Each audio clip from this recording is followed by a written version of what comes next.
Selamat berjumpa kembali untuk rekan-rekan dosen, kemudian rekan-rekan mahasiswa, terutama yang berkecimpung dalam berbagai fakultas atau program studi yang berkaitan dengan ekonomi ataupun bisnis.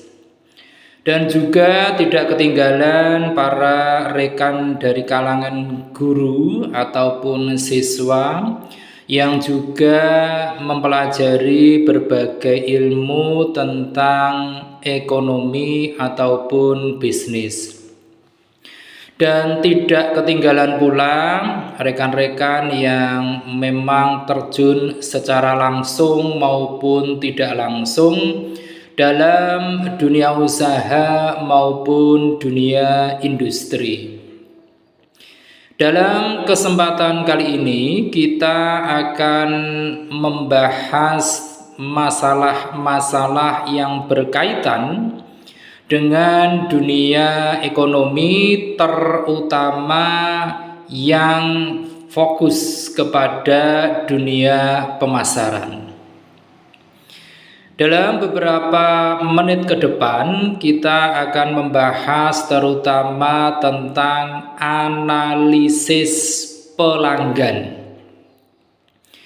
Dari beberapa literatur yang ada, kita dapat mengambil sebuah simpulan bahwa yang dimaksud dengan analisis pelanggan itu adalah sebuah kombinasi penelitian, baik itu kualitatif maupun kuantitatif, yang dikumpulkan terhadap pelanggan dengan tujuan untuk lebih memahami pelanggan tersebut guna menarik sebuah kesimpulan yang bermakna, di mana kesimpulan tersebut akan membantu kita dalam upaya pemasaran dan penjangkauan kita. Nah, dari definisi atau pengertian tersebut, kita juga akan mengenal tentang jenis profil dari pelanggan.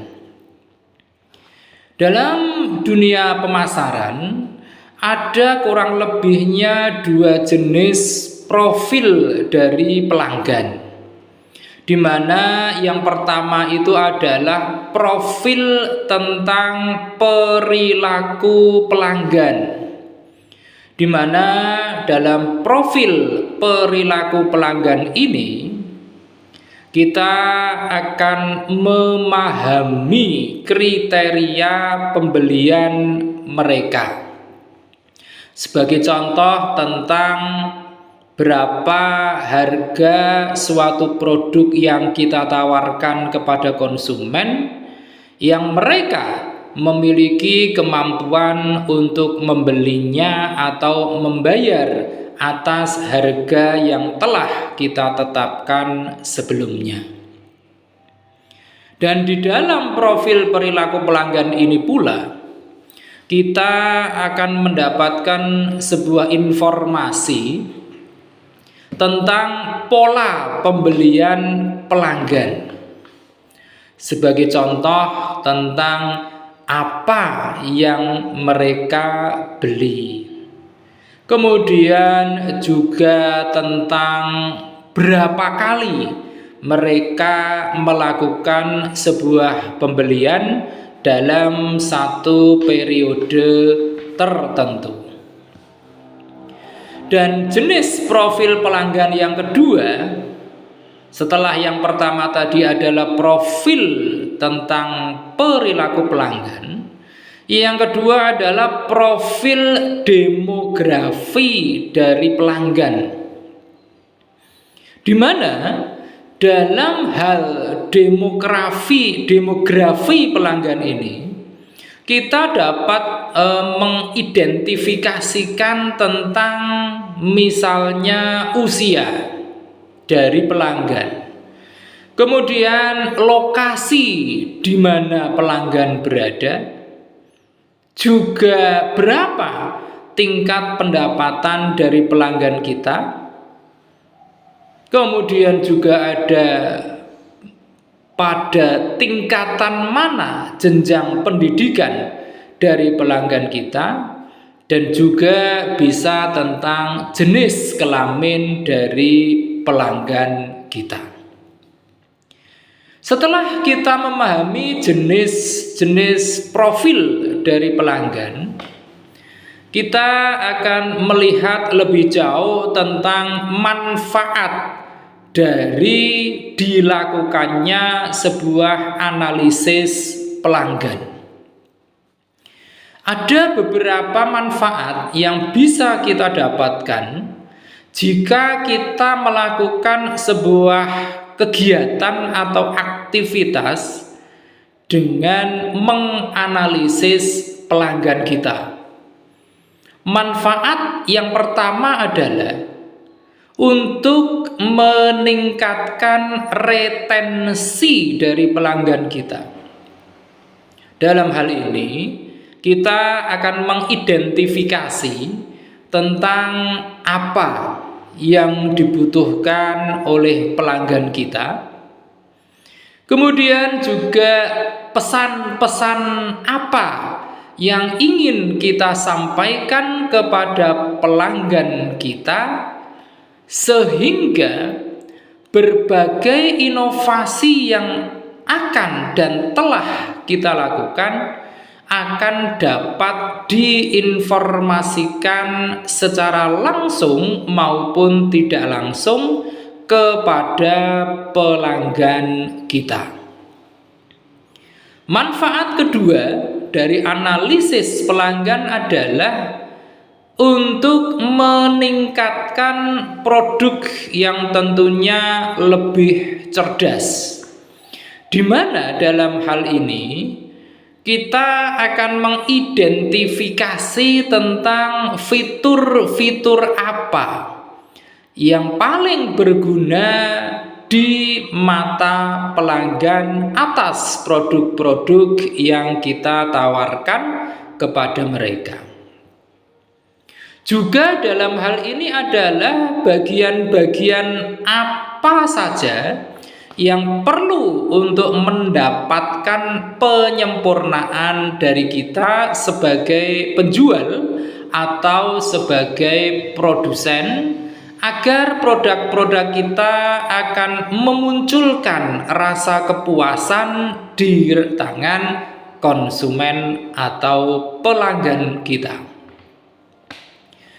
Kemudian manfaat ketiga dari analisis pelanggan adalah dengan melaksanakan analisis pelanggan, maka kita akan mendapatkan sebuah strategi pemasaran yang tepat sasaran.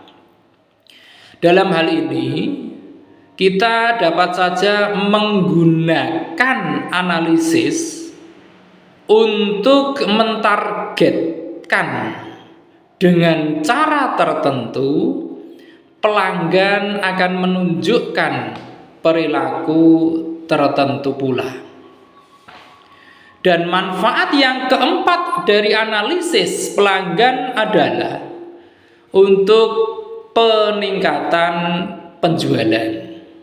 Ini tentu menjadi sesuatu yang wajar dan hampir bahkan semua perusahaan menginginkannya, di mana dalam manfaat peningkatan penjualan ini akan mengubah jumlah pelanggan potensial menjadi pelanggan yang benar-benar mau bertransaksi dengan kita, yaitu dengan membayar untuk meningkatkan kuantitas maupun kualitas dari produk-produk kita, sehingga dengan peningkatan penjualan itu dengan sendirinya perusahaan akan mendapatkan peningkatan pula dalam hal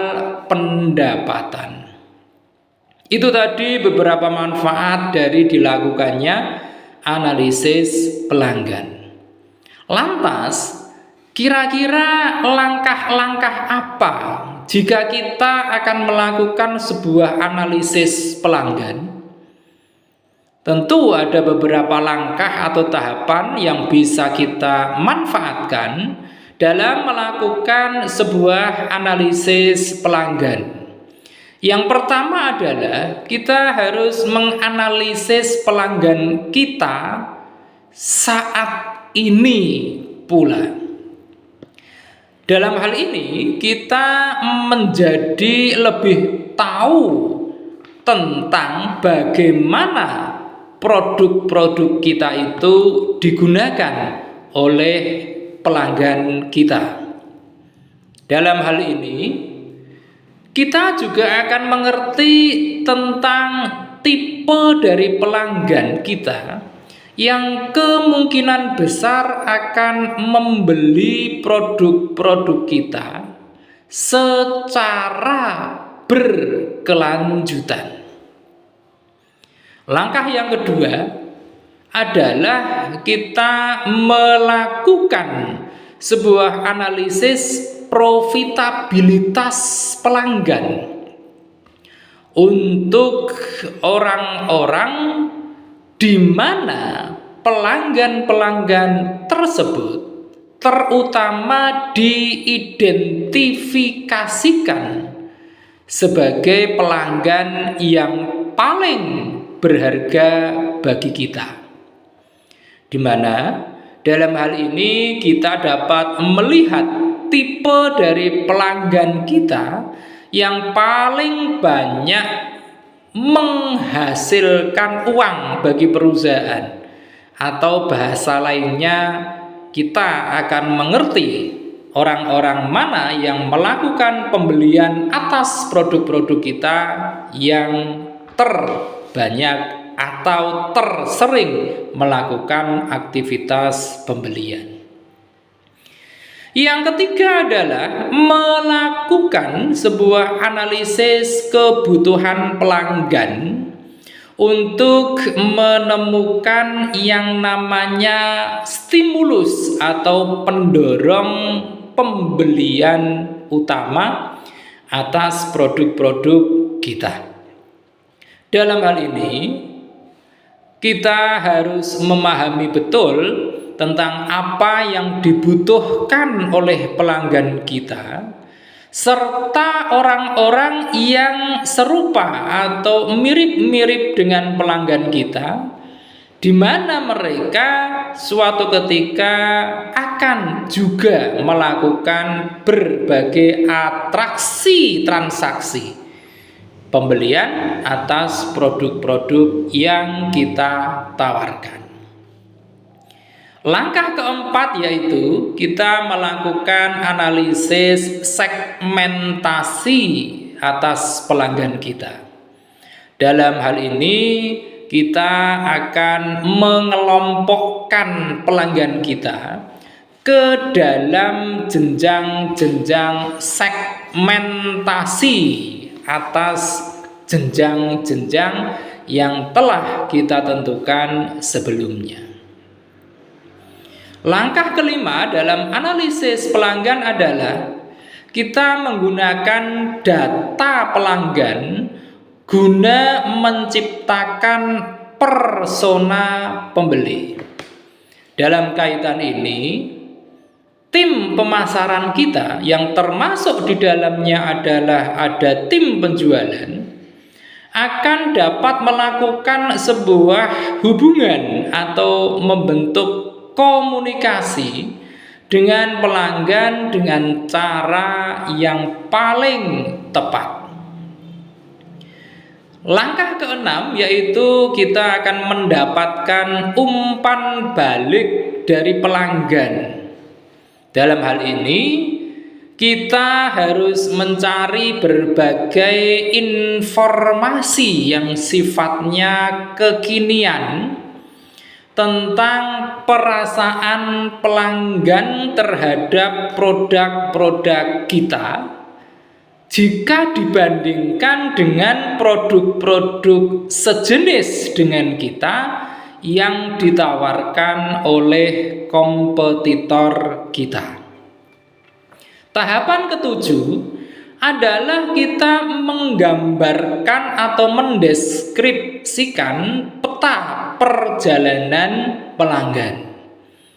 Dalam hal ini, kita mengidentifikasikan berbagai poin dalam perjalanan yang saat ini belum ditangani secara memadai oleh manajemen perusahaan.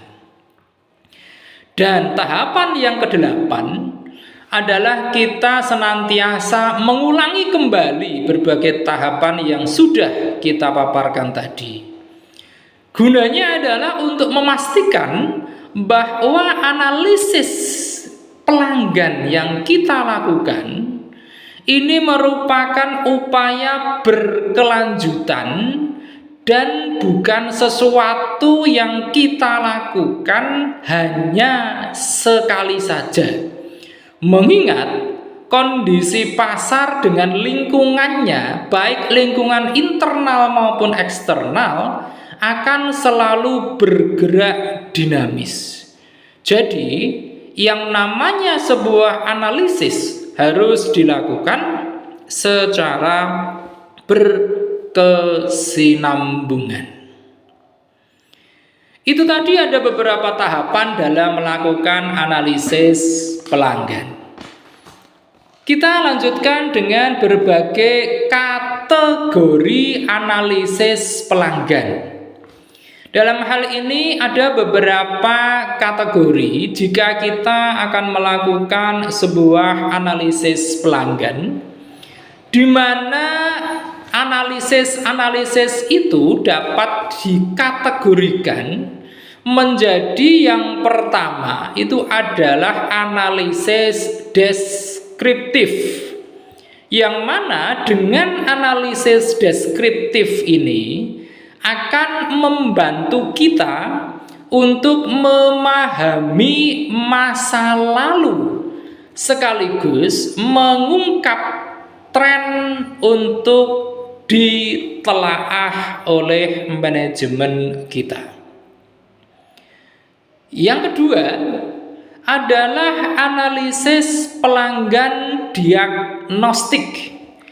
Dengan analisis pelanggan diagnostik ini akan membantu kita untuk menemukan sebuah akar permasalahan dalam bisnis kita. Kategori yang ketiga dari analisis pelanggan adalah analisis pelanggan prediktif. Dengan analisis pelanggan prediktif ini, kita akan dapat mengubah data yang kita miliki menjadi sebuah wawasan yang bernilai bagi kita, sehingga dengan data yang valid tersebut kita akan bisa mengambil sebuah kebijakan, terutama kebijakan yang berkaitan dengan kepuasan pelanggan. Dan kategori yang keempat dari analisis pelanggan adalah analisis preskriptif. Dalam analisis preskriptif ini akan membantu kita untuk menemukan solusi terbaik dan mengusulkan berbagai cara untuk menempatkan sekaligus memanfaatkan peluang di masa depan dan juga sekaligus mencegah berbagai bahaya di masa depan atau obstacle tentang pemasaran produk-produk kita.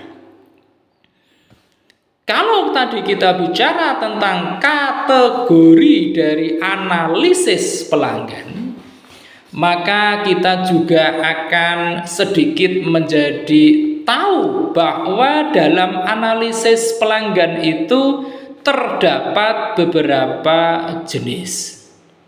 Jenis yang pertama dari analisis pelanggan adalah analisis dengan pengeluaran pelanggan,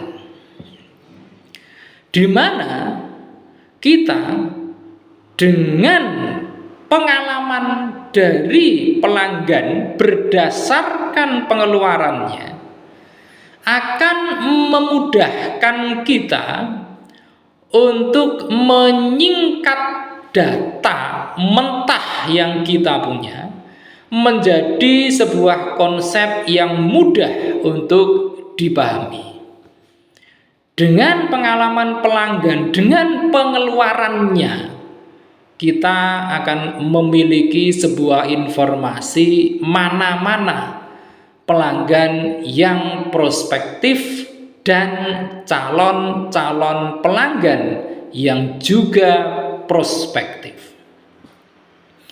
Kemudian yang jenis kedua itu adalah analisis keterlibatan pelanggan. Dalam hal ini kita menganalisis pola keterlibatan pelanggan.